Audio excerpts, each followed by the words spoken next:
Blogging, among other things, as a springboard to build a business. Lee Evans is the author of the book Social Media, and she's here with advice to mommypreneurs, how they can embrace the internet and build their business. Lee, great to have you here. Thanks for having me. The business world certainly has changed a lot in the last few years, and savvy people can take advantage of that right now, can't they? Definitely. And is this the time now, if you're starting a business or thinking about a business, to be familiar with Facebook and all the other social media websites? Yeah, absolutely. From Facebook to Twitter to starting your own blog, it's all about engaging with your audience, and they want to talk back. You can't just push your messages at them anymore. So you first need to know who your audience is. Exactly. That really depends on what your business is, doesn't it? Exactly, because every business is different, and people come to you for different reasons other than what they go to your competition for. Once you figure out who those are, how do you identify those groups of people on the social media websites? You have to really stop and watch the conversations that go by,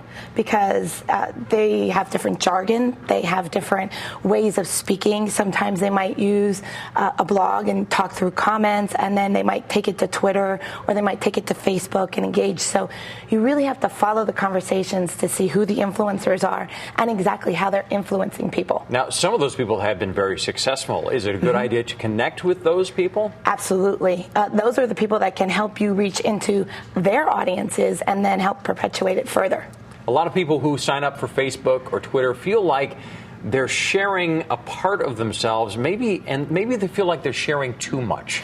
Is that possible when you're starting a business? It can, because you have to set up basically boundaries in the beginning.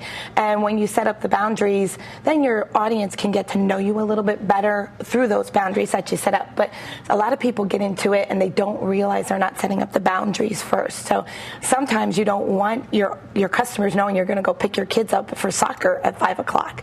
So you have to kind of keep that in mind when you start working in the social atmosphere. So what is appropriate to share then? It really depends on the relationship you're making with your audience. So if you are a mommypreneur and you want to share with other moms, that kind of information that, hey, I'm taking my kid to the doctor, might be okay to share, but not what kind of doctor, or that they have some kind of, condition. Those might not be the right things to share. So it sounds like you're spending a lot of time online, whether you're blogging or on Facebook or on Twitter. How are you going to make some money? Well, and with your mommypreneur, you're going to have ads on your site, or you're going to be talking about products. They might ask, some people might pay for a review, but generally with blogs, it tends to be like ads when people are coming in. So you get to put out ad rates, and you're affecting that audience.